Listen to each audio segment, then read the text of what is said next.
A fascinating race weekend in Hungary with a mixed up grid following a new qualifying format and then a strategic race with so many teams in the fight. It was another win for Verstappen as he continues his win streak, but outside of that, there's also a lot to talk about. So here's my 5 things we learned from the Hungarian Grand Prix. My name's Andy and this is Behind the Drive. 2 Red Bulls are better than 1.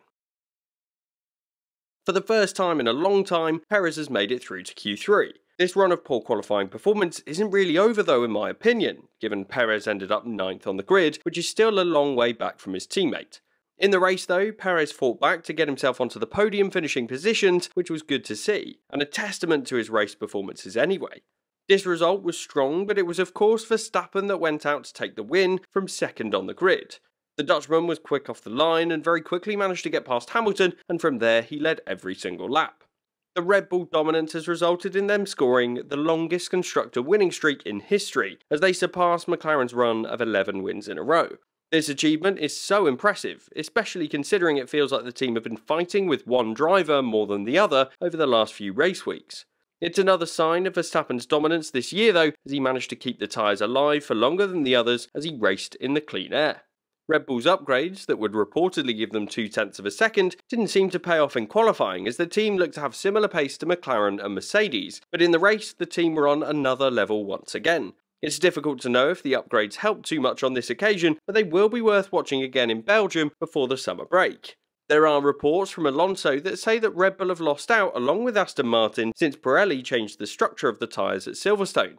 This is an interesting theory and it's difficult to know if it's actually the case, but in terms of how much other teams have been able to catch up with the top team in qualifying trim, the theory might well have some merit. Either way, Red Bull has put on another dominant performance in Hungary and it was another double podium finish for the team. Verstappen's excellence once again has shown why he's a deserving world champion, so for their performance this weekend, the team and both drivers deserve a green box. New qualifying rules make for an interesting setup. Formula 1 loves to make changes to qualifying rules. We've had one-shot qualifying, sprint shootouts, elimination qualifying, and the setup that stuck was the format that we see today. In Hungary, an adaptation of that format was made with the teams only able to use hard tyres through Q1, medium tyres through Q2, and soft tyres in Q3. The reasons behind this decision was to reduce the number of dry tyre sets available to the teams per weekend. By making this decision, the allocation to each car for the weekend drops from 13 to 11, which means 40 fewer sets of tyres had to be produced for this weekend's F1 action. This is a significant reduction, though criticisms from the drivers regarding the format shows that there are some obvious alternative ways to reduce the numbers of tyres produced, for example, not taking wet tyres to Bahrain. As for qualifying though, the teams were forced to find a way to utilise their practice time to work out how they could ensure that they could get all 3 tyre compounds into the right window. This was a great test for the teams and it probably meant some backmarkers were able to adjust the setup to ensure the hard compound tyres would work and fight for a spot into Q2. Hungary often has good qualifying sessions, and this season's event was no different. Once again, we had a session that went down to the wire with drivers out of position like Russell and Perez, and then other drivers fighting up the order like Hamilton and Verstappen. It made the whole session very close, and this may have been down to the tyre change rules, or it may have just been down to the fact that the cars seemed to be getting closer together through the season. But overall, it was a fantastic qualifying session. The race then also delivered, as the tyres were wearing quickly in the warm temperatures of Budapest, and therefore the teams had to make some strategic calls to make the race work for them. I would argue that this strategy wasn't impacted by the fact that the qualifying session was different, but regardless, the mixed up grid it provided did add to the opening stint of that race. I think it's going to be fascinating to see this qualifying format at Monza later this year. I think it has potential and makes the prospect of interesting grids in the future more likely, and I would like to see it at one of the races where hard compound tyres are significantly harder than the others and unlikely to be used by the teams, as the warm-up required could shift from Q1 into Q2 and Q3. There's a lot of potential in this format, and I think it does deserve a green box for this weekend.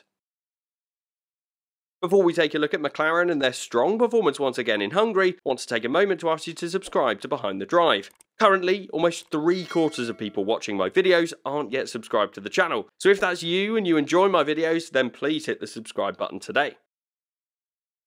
McLaren proved their pace on a totally different circuit. McLaren shocked the F1 world at Silverstone with a terrific performance. They took 2nd and 4th in that race, and it wasn't like they lucked into that result. The team actually had the outright pace around that circuit. Coming into the race in Hungary, there was a real test for McLaren. The circuit has completely different characteristics, and so it would be the first time that we see whether McLaren's new pace was something that they'd be able to present at different types of circuits. In qualifying, the McLaren team locked out the second row. It was a huge effort, and Norris was under a 1/10 of a second from pole position. It showed that not only is the McLaren very strong in high-speed corners, they aren't too far behind in slower speed corners as well.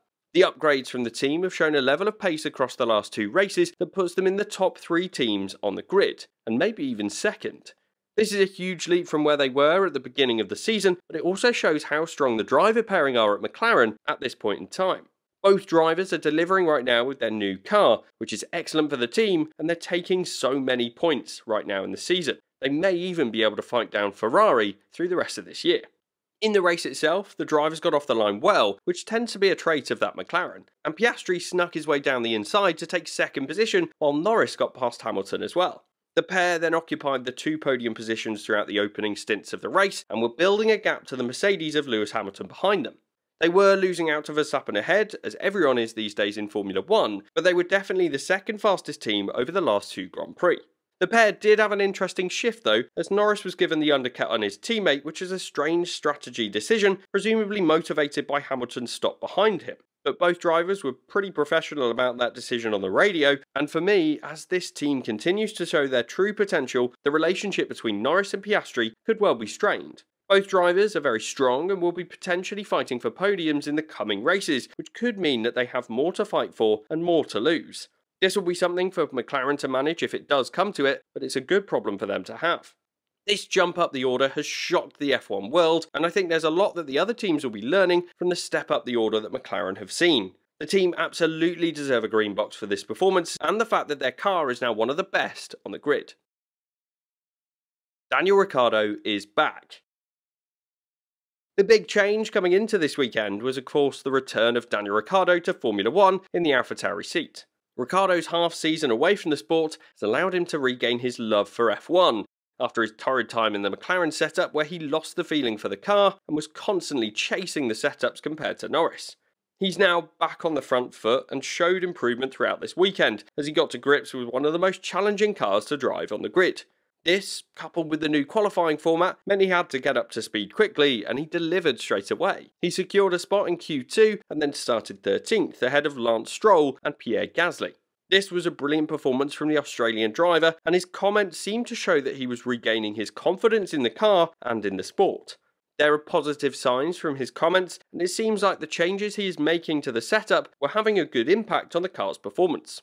Ricciardo's race was hampered by a mistake early on from Zhou Guanyu, as the Alfa Romeo driver bogged down at the start and then missed his braking point into turn 1 and hit Ricciardo's AlphaTauri, who then careered into Ocon, taking out Gasly in the process. It was an incident that hampered his race, but even with that incident, I would say that the weekend will be a confidence booster for Ricciardo, even if it's just from what he's learned about the car. Ricciardo finished where he started, as he ended up 13th and well ahead of his teammate, which is a good recovery drive from where he was and bodes well for the races to come.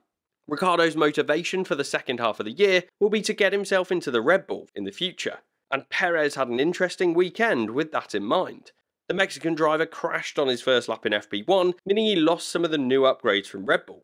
He then got through to Q3, but still ended up 9th.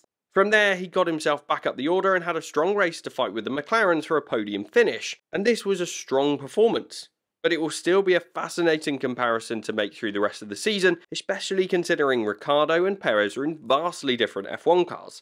I think this was a good weekend for Ricciardo's return, despite the incident at the start of the race, but on the whole, it's good to see him back on the grid, and so it's a green box for Ricciardo.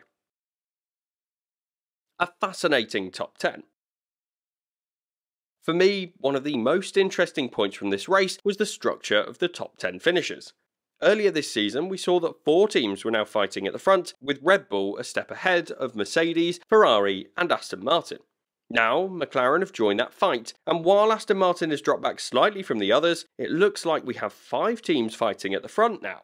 At various points through the 2023 season, all of those other 4 teams have been the second fastest at some point, which is fascinating to see, and for the first time in Hungary, no so-called midfield teams scored points, as all top 10 positions were occupied by the 10 drivers from those top 5 teams. I think this is one of the most interesting developments of the 2023 season. Earlier this year, points were harder to come by for the teams outside of the top 4, given the reliability these days in the sport, and now, with McLaren in the mix as well, those 5 teams will find it even harder to break into the top 10.